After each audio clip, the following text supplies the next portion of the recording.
8월 6일 저녁 쓱싹 브리핑. 북한이 동해상으로 미상의 발사체를 발사하며 군 당국이 대비 태세를 강화하고 있습니다.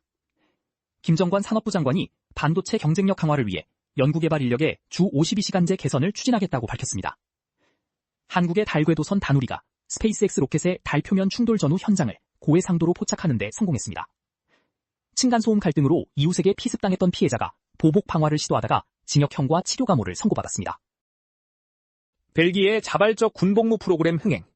벨기에 국방부가 올해 신설한 자발적 군복무 프로그램에 모집 인원의 6배가 넘는 지원자가 몰리며 큰 인기를 끌었습니다. 선발된 인원들은 기초훈련 후 6회 공군에 배치되어 세후 약 330만 원의 월급을 받으며 1년간 복무하게 됩니다. 벨기에는 징병제 재도입 대신 이러한 자발적 복무 확대를 통해 병력을 확충할 계획입니다. 반도체 경쟁력 강화를 위한 규제 완화. 김정관 산업통상부 장관은 반도체 시장 선점을 위해 R&D 인력에 대한 주 52시간 근로제 개선이 시급하다고 강조했습니다. 김 장관은 획일적인 근로시간 규제가 연구원들의 의욕을 꺾고 있다며 성과급 지급 방식 등도 개선할 뜻을 밝혔습니다. 반면 고용노동부 장관은 대기업의 이익을 이유로 특례 적용에 신중한 입장을 보여 부처 간 이견이 노출되었습니다. 북한 동해상으로 미상 발사체 발사. 북한이 동해상으로 정체불명의 미상 발사체를 발사했다고 합동참모본부가 밝혔습니다. 군 당국은 발사체의 재원과 비행거리 등 구체적인 정보를 분석하고 있습니다. 추가 발사에 대비해 감시 및 경계를 강화하며 만반의 대비 태세를 유지하고 있습니다. 골드만삭스, 코스피 목표치 유지. 골드만삭스가 코스피 지수 목표치인 22,000과 비중 확대 의견을 유지하며 시장의 비관론이 과도하다고 진단했습니다. 강력한 메모리 사이클 지속 가능성을 바탕으로 반도체와 AI 관련 분야를 선호 업종으로 제시했습니다. 또한 지배구조 개선 테마와 경기 회복 수혜 업종 등도 유망할 것으로 분석했습니다. 삼성전자 핵심 인력 특별 인센티브 지급. 삼성전자가 우수 인재의 경쟁사 이직을 막기 위해 핵심 인력에게 특별 인센티브와 자사주를 적극 지급하고 있습니다. 실제로 법원은 삼성전자가 특별 인센티브를 지급하며 관리해온 핵심 인력의 SK하이닉스 이직에 대해 전직금지 가처분을 인용했습니다. 이러한 조치는 메모리 반도체 분야의 인력 유출을 방어하기 위한 전략으로 풀이됩니다. 머스크의 엔비디아 독점 사용 선언. 일론 머스크 스페이스X CEO가 향후 엔비디아의 GPU만을 독점적으로 사용할 것이라고 밝혔습니다. 머스크는 엔비디아의 차세대 아키텍처가 가장 뛰어나다며 양사의 긴밀한 파트너십을 강조했습니다. 이 발표 이후 엔비디아 주가는 3% 이상 상승한 반면 경쟁사인 AMD 주가는 7% 넘게 급락했습니다. 다누리, 스페이스X 달 충돌 촬영 성공. 한국의 달 궤도선 다누리가 스페이스X 팰컨9 로켓 잔해의 달 표면 충돌 전후 모습을 고해상도로 촬영하는 데 성공했습니다. 다누리는 고해상도 카메라 등을 동원해 충돌 지점 주변의 지형 변화와 분출물 흔적을 총 8회에 걸쳐 포착했습니다. 우주항공청은 이 관측 자료를 나사와 공유하여 달 표면 연구에 활용할 계획입니다. 층간소음 피해자의 보복 방화 시도. 층간소음 갈등으로 이웃에게 흉기 습격을 당했던 피해자가 폭죽 25개로 이웃집에 불을 지르려다 징역형을 선고받았습니다. 피고인은 방화 시도 외에도 길 가던 행인을 흉기로 위협하는 등 추가 범행을 저지른 혐의도 받았습니다. 법원은 피고인의 심신 미약 상태와 일부 합의를 참작해 징역 1년 6월과 치료 감호를 선고했습니다.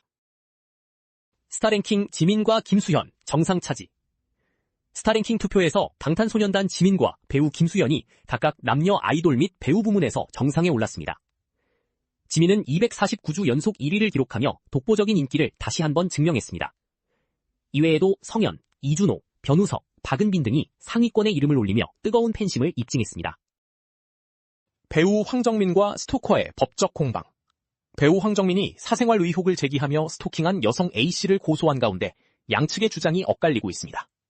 황정민 측은 자살 협박 등에 대응하기 위해 연락을 취한 것이라 주장했으나 A씨는 황정민이 먼저 전화를 걸어왔다며 반박했습니다. 법원은 A씨에게 벌금형 약식 명령을 내렸으나 A씨가 이에 불복해 정식 재판이 진행 중입니다. 이승기, 105억대 전세 사기 피해 주장. 가수 겸 배우 이승기 측이 차가원 피아크 그룹 회장 측과의 105억 원 규모 전세금 분쟁을 계획된 전세 사기로 규정했습니다.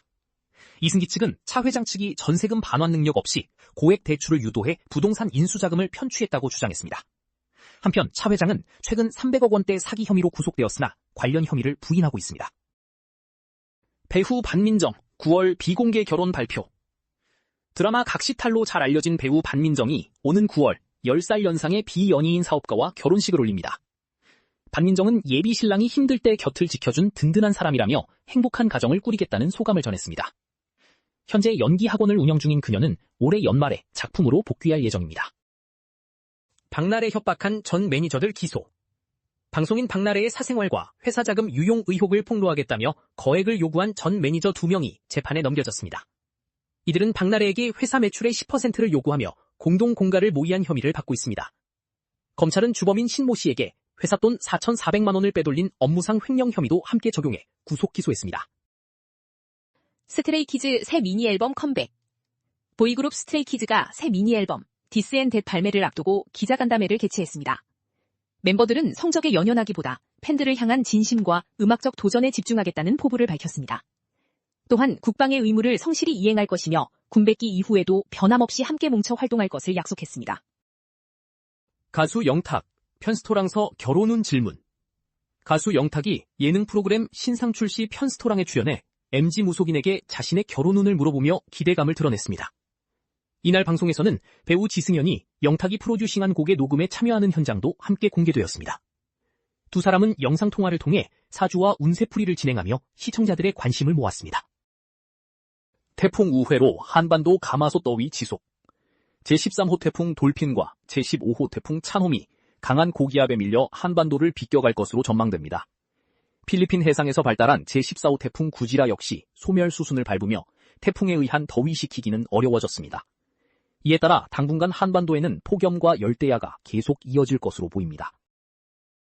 더 많은 정보는 쓱싹뉴스 앱에서 확인해주세요.